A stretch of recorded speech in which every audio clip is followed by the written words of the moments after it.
Hello Sir，今日我哋會同大家講一講中午嘅廿一課 combination 啦。咁之前嗰條片講過咩叫 permutation 啦，咁今日講埋咩叫 combination 啦。好啦，咁呢度嘅例子啦，咁話 how many ways are there in choosing two letters from A、B、C 咁樣啦。咁呢度咧就講啦，有三個字母喺度，咁我哋要揀兩個字母出嚟啦。咁你哋咧通常咧就會睇錯題目咧，就會講話咩？就會答咗我3P2咁樣噶啦。咁你撳到3P2嘅話咧，咁你應該可以答嗰個答案咧就會係6咁樣啦。但係呢個答案咧係錯嘅。點解咧？因為佢都冇講過話有排隊，即係 arrange in a row 啊，或者 arrange in order 咁樣啊。呢一度佢個字眼係乜嘢？係 choosing。咁所以其實呢一度只係話叫你揀兩個字母出嚟嘅啫。咁所以其實如果我哋就係咁樣列出嚟嘅話咧，其實我哋只需要揾得到呢個 A、B、A、C 同 B、C 呢三個 combination 出嚟就 OK 啦。咁所以其實個答案係3嚟嘅。咁6係咩意思咧？6咧就係呢一度咧全部嘢嘅意思啦。A、B 你抽完出嚟之後咧，仲可以變做 B、A 啦，因為我哋要排埋序啊嘛。A、B 同 B、A、C 同 C、A、B、C 同 C、B，咁有6個排序嘅方式咁樣啦。咁所以記住 choosing 嘅話咧，純粹係揀出嚟嘅啫。咁我哋點樣可以演變翻做3咧？由呢個6變翻到3咧？咁其實咧就係將佢3P2咧再除翻2嘅 factorial 啦。咁點解除2嘅 factorial 咧？因為本身呢一度我哋兩個字母排序嘅話，咁之前都講過啦。如果兩個字母任意排序嘅話，我哋就係2 factorial 啊嘛。咁所以其實咧，我哋呢一度顯示出嚟嘅咧，就係我哋只係需要揾得到呢一個 combination 嘅話咧，我哋只係將呢一個6個可能性除翻2嘅 factorial，我哋唔要排序，咁啊最後會執翻咧就係呢個6啦。咁所以 combination 咧，我哋條式會變做咩咧？就係 NCR 條式就係啦，N factorial 除翻 R factorial 再乘翻 N 減 R factorial 嚟咁樣啦。咁你會見到咧，佢同 NPR 條式咧，其實只係多咗一個 R 嘅 factorial 即係除多個 R 嘅 factorial 嘅啫。咁點解要除呢個 R factorial 就啱啱喺度解釋咗啦。我哋要將呢6個 combination 除走佢哋抽完出嚟嗰兩個排序嘅方式，任意排序。咁所以呢個咧就 R factorial 就多咗出嚟啦。咁所以你就會可以淨係計到佢哋抽完出嚟嗰個 combination 啫。咁條式就係咁樣而嚟啦。好，咁有啲咩例子可以用到 NCR 咧？咁呢度咧，你本書嘅 Class Practice 21.14咧，就可以解釋到 A 同 B 咩叫 NPR 同 NCR 啦。A 呢個咧就同佢講啦 ，Three students are select form a class of 20 students to be chairman, secretary 同埋一個 treasurer of the class association 咁樣啦。咁佢就講啦，而家你有20個學生出嚟咧，要抽3個出嚟去做一個 chairman 啦，secretary 啦，同埋一個 treasurer 嘅嘢啦。咁但係我哋唔會用 C 噶嘛，呢一個點解咧？我哋唔可以揀咗個人做 chairman 之外，仲要走去叫佢做 secretary，再叫佢做 treasurer 噶嘛。咁所以其實呢一個暗藏嘅意思咧，其實就係叫你用 P 啦，因為我哋抽出嚟嗰個人咧係唔可以重複做不同嘅崗位咁樣嘅。咁所以呢度咧就係20個人入邊抽3個人出嚟去排序去做 chairman、secretary 同埋呢個 treasurer 啦。咁啊6840個排序嘅方法啦。咁 B 啦，佢同佢講咩咧 ？B 就同佢講啦，而家呢20個人入邊就抽3個人出嚟去做一個 study group。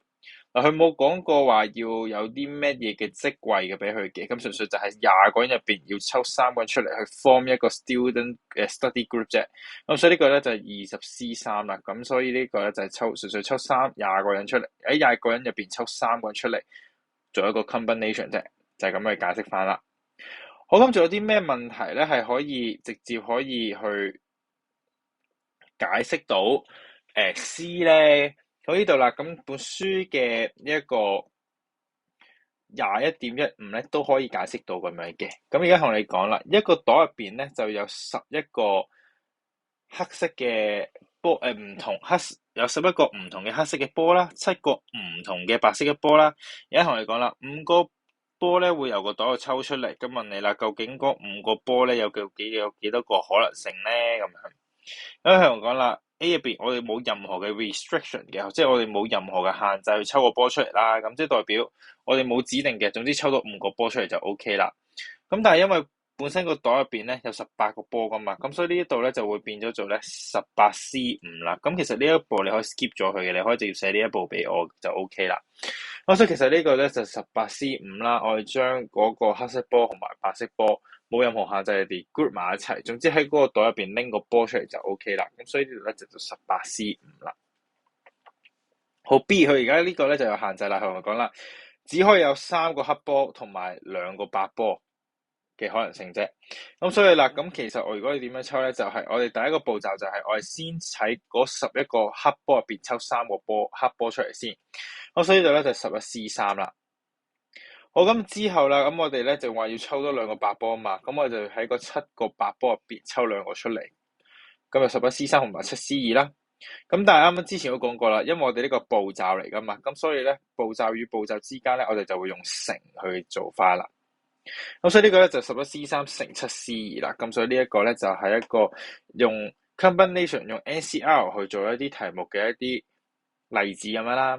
好，咁呢度會再講多一個咧，就係21.16啦。咁呢一個咧係比較啲常見啲嘅嗰啲題目嚟嘅。咁呢個題目係講緊啲乜嘢咧？而家同你講啦，一個 committee 入邊咧要有6個老師啦，就要係 A school 而嚟嘅，仲有8個咧老師係 B school 而嚟嘅。咁佢同你講啦，而家要喺呢個 committee 入邊咧，再抽多4個老師出嚟咧，去做一個10嘅 committee，就問你啦，究竟有幾多個嘅方法啊，或者一個方式咧，可以講話呢個10 committee 去組成出嚟咯。咁 part A 就同佢講啦，要啱啱好 exactly 係2個老師係 school A 嚟咯。咁你就要諗啦，因為佢嗰個10 committee 一定要4個老師啊嘛，咁佢就話要啱啱好係2個 A 學校嚟嘅老師嘅話咧，咁即係代表另外嗰邊咧只可以係有2個 B 嘅老師 school B 嘅老師喺度咯喎，因為我哋要啱啱好2個係 A school 嘅老師啊嘛，咁夾埋就4個人，所以 B school 咧一定係要有2個老師啦。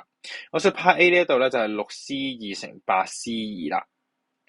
咁我答案唔計俾大家啦，咁你純粹自己去撳機就 OK 嘅啦。先抽 A school 喺嗰6個入邊抽2個出嚟，再乘 B 嗰個 school 入邊嗰8個老師抽2個出嚟，就咁樣啦。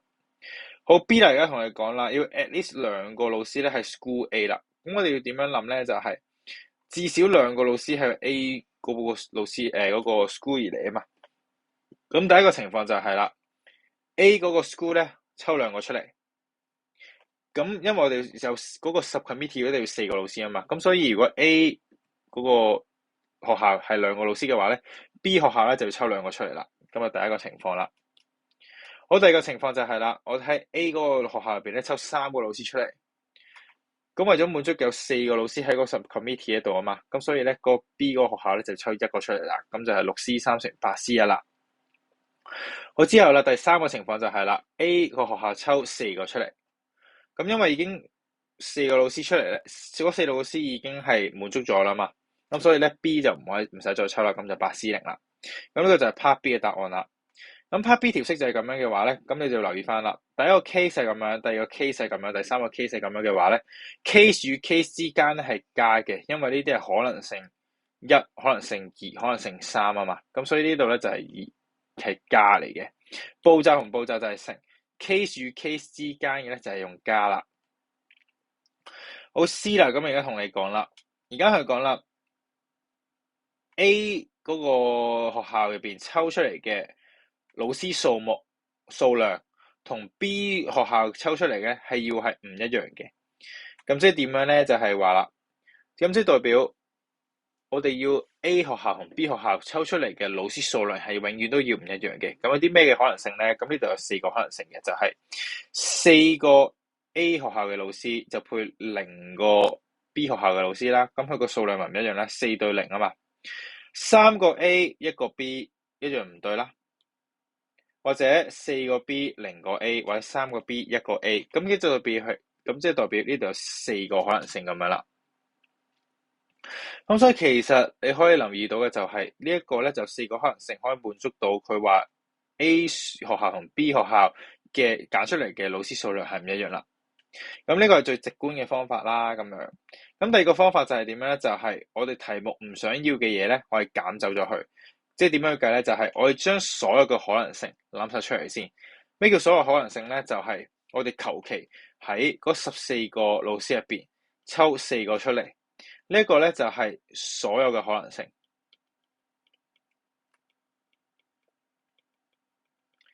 其實即係代表啲咩咧？就係任意嘅抽取。我哋只要將嗰兩間學校嘅老師黐埋晒一齊嘅話，再任意抽4個咧，呢一個咧就叫做任意抽取啦，就係所有嘅可能性。我所有可能性咧減走題目唔想要嘅。咩叫題目唔想要咧？題目係想要佢哋 A 學校同 B 學校嘅老師人數量係唔一樣啊嘛。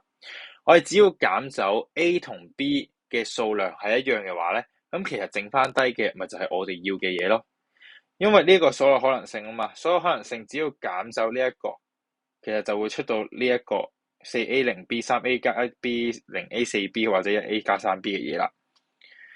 呢個係最容易嘅諗法啦。呢一個就係咁，所以其實 C 嗰條式咧就係第一個啦，4A 0B 啦，3A 1B 啦，1A 3B 同埋0A 4B呢一個咧就係最直觀嘅方法啦。